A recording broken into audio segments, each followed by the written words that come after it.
What is up, everybody? It's DarrenMike0 back here again on a video.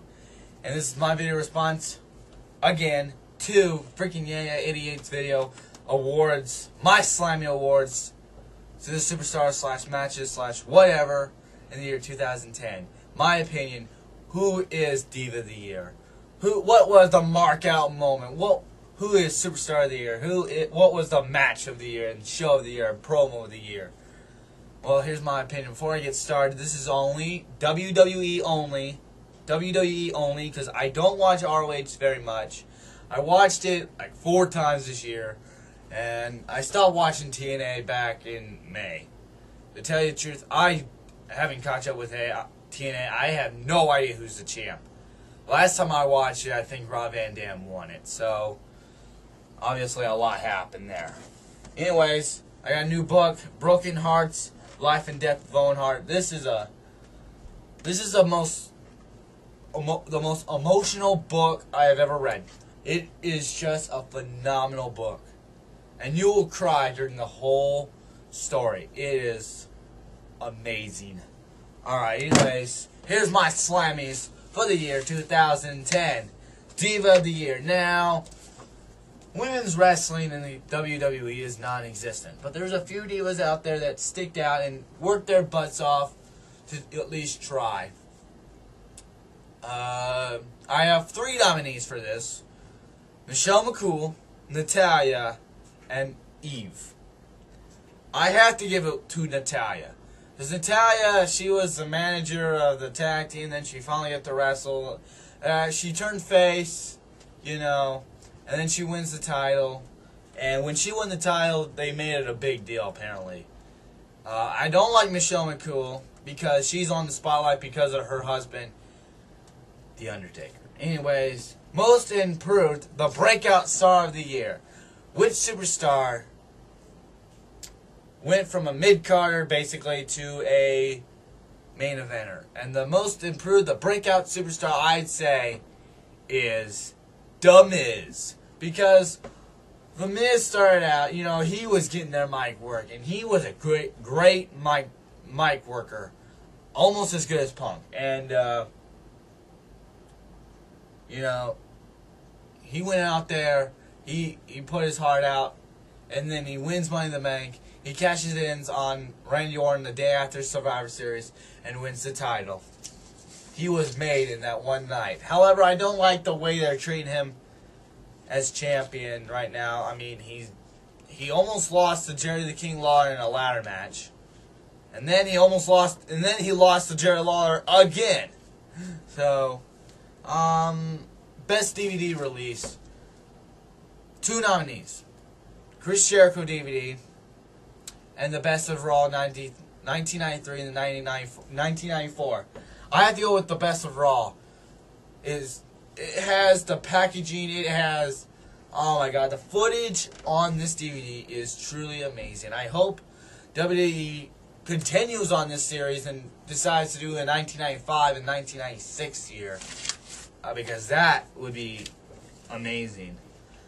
Most hated by the YWC, point blank. Other than Jim and I guess it's going to have to be John Cena. Nobody really likes this guy. I guess they're just sick and tired of him.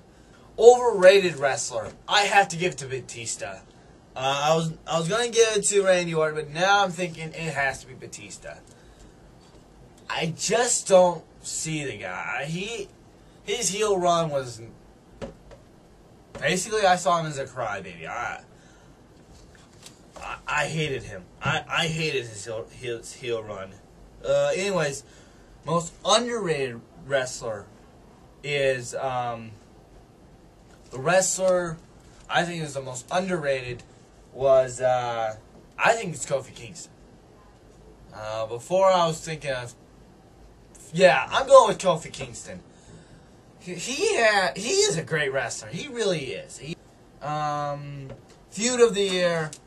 I was gonna go with Wade Barrett and the Nexus versus Cena, but Cena, oh god, Nexus always jobbed to Cena, you know, and every time something would happen, Nexus was just beat up Cena. I'm not really liking Nexus right now, so I'm going with McMahon versus Bret Hart. I was there when, in Des Moines, Iowa, live in the Monday Night Raw, when this woman backed her car up and smashed Bret Hart's leg. You remember that moment? Hardly, but I do. That was earlier in the year. Truth be told, it was actually 10 months ago. Hard to believe this year has gone by that quickly. Anyways, later on we find out that he was actually faking the injury and that he didn't get his leg smashed and it was just a plot. So it backfired on McMahon. And then on that Monday Night Raw, we saw a contract, and then Bret Hart beat the crap out of McMahon. McMahon got a few laughs in there when he spat in Bret Hart's face, and then he kicked him right in the testicles when Bret Hart came back. That was awesome. Babyface of the year, John Cena. Enough said. Going on. Moving on. Marked out moment. It was a time when Evan Bourne did his shooting star press, and Randy Orton countered it into the RKO. That was truly amazing when I saw that. Oh my God. It looked a little bit botched, but it looked, oh my. Randy Orton can counter anything into an RKO. Let's just say that. Okay. Moving on. Best mic worker. It has to be CM Punk. When he gets on that mic, you know you're in for some gold. I mean, the man, CM Punk is a great mic worker. He's like the Rock, the modern day Rock at the mic. Let's just go with that. Heel of the year. It is hard. I have a few nominees. Wade Barrett, Kane, and The Miz. I have to give to Kane. Because Kane was giving this rivalry, this storyline, where his brother, The Undertaker, got in a vegetated state, so he was looking out for vengeance, and then we find out that it was Kane himself that took out The Undertaker.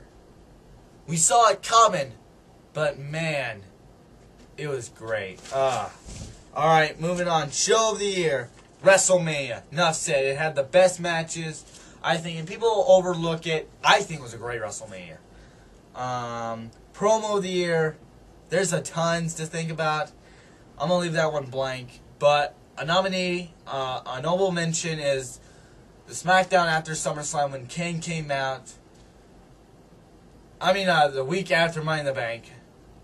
The SmackDown after Money in the Bank. And Kane came out and said, "Hell will reign supreme when the World Heavyweight Champion finally achieves his vengeance." And the way he said it, oh my God, I can't even pronounce the word, but words can't describe how unbelievable that promo really was.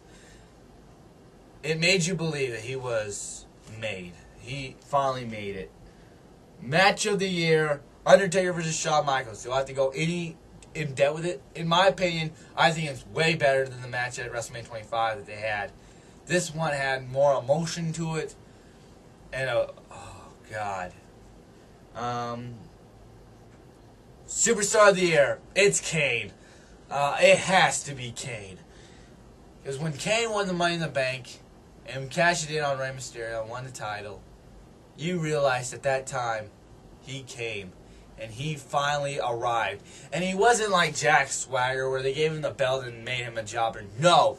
Kane really was a dominating force. He defeated The Undertaker 3 straight times. 3! After years of jobbing to him in the past, finally, he beats him 3 times in a row. Oh my God. And his World Heavyweight title run was excellent. It should have lasted longer until WrestleMania, but what you gonna do? Anyways, I'm now Rock08. That's my Slammy Awards of the year 2010. I just gotta give a toast to the year 2010 that the WWE had. We saw great rivalries such as Nexus and Cena. Great champions broke out like The Miz and Jack Swagger. Just a toast. What a year. What a year. A round of applause to the WWE. A round of applause, Oh, what the hell am I thinking? You know, their years sucked so badly. I mean, week after the same crap. They managed to drop the ball on Ted DiBiase by having him job all the time, Santino Marella. Yeah, that's a great way to put someone over. Nexus has no personality whatsoever. I mean, Vince McMahon thinks, oh, let's put Cena in the Nexus. Maybe that'll give him something. No, let's put CM Punk in it. That way, maybe they'll have a great leader. Maybe now we can sell some merchandise. And Jack Swagger, yeah, they find a way to bash him, squash him like he already wasn't squashed. The Miz, yeah, he lost to Jerry the King Lawler once and almost lost to him in a ladder match. Yeah, that's a great way to put over your champion, making him a threat. Yeah, I can see the Miz being a threat. Yeah, I already know he's going to lose at the Royal Rumble. Thank you very much. Anyways, here's a toast to the WWE. And let's just hope to God they don't fuck up the year 2011 like they fucked up the year 2010. Good night and Happy New Year. I'm awakened from a deep sleep. You're all weak.